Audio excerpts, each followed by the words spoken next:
देश में जहां किसानों और सरकार के बीच 3 कृषि कानूनों को लेकर टकराव बना हुआ है, तो वहीं किसान परिवार में जन्मे मेघालय के राज्यपाल सत्यपाल मलिक ने एक बार फिर बड़ा बयान दिया है।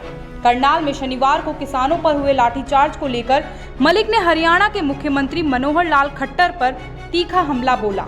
राज्यपाल सत्यपाल मलिक ने खट्टर पर यह तक आरोप लगा दिया कि मुख्यमंत्री के संरक्षण में ही किसानों पर लाठीचार्ज किया गया। राज्यपाल ने मांग की कि लाठीचार्ज का आदेश देने वाले एसडीएम को तुरंत बर्खास्त किया जाए। साथ ही किसान आंदोलन में अब तक 600 लोगों की मौत पर उन्होंने केंद्र की मोदी सरकार की भी आलोचना की। तो वहीं प्रदर्शनकारियों के सिर फोड़ने का आदेश देने वाले एसडीएम के बचाव में मुख्यमंत्री खट्टर आ गए हैं। खट्टर ने कहा कि सख्ती जरूर थी।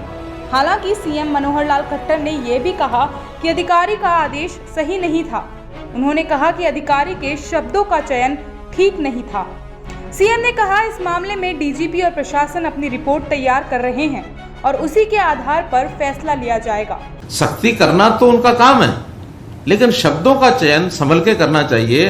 और जब लॉ एंड ऑर्डर को मेंटेन करने के लिए फोर्सेस काम करती हैं तो क्या क्या नहीं होता है, सारी सख्ती उपयोग की जाती है। प्रश्न ये नहीं है कार्रवाई हो गया नहीं है तो ये एडमिनिस्ट्रेशन पहले देखेगा, हम बाद में देखेंगे। मैं ही कह रहा हूं कि उनको ये शब्द नहीं बोलने चाहिए थे, लेकिन सख्ती नहीं बरतनी चाहिए थी, ये तो नहीं है।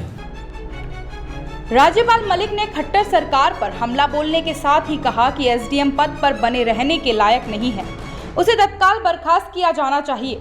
सत्यपाल मलिक ने यह भी कहा कि यह सब सीएम खट्टर के इशारों पर हुआ है और एसडीएम को सीएम का पूरा संरक्षण है। उन्होंने कहा कि मैंने केंद्र सरकार से किसानों के खिलाफ बल प्रयोग नहीं करने के लिए कहा था।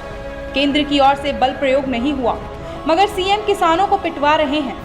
वहीं राज्यपाल ने यह भी कहा कि मुझे पद का मोह नहीं है, मैं किसान का बेटा हूं, इसलिए अपने लोगों के लिए बोलता रहूंगा, चाहे इसका जो नतीजा हो मुझे परवाह नहीं। Bureau report, the fact India.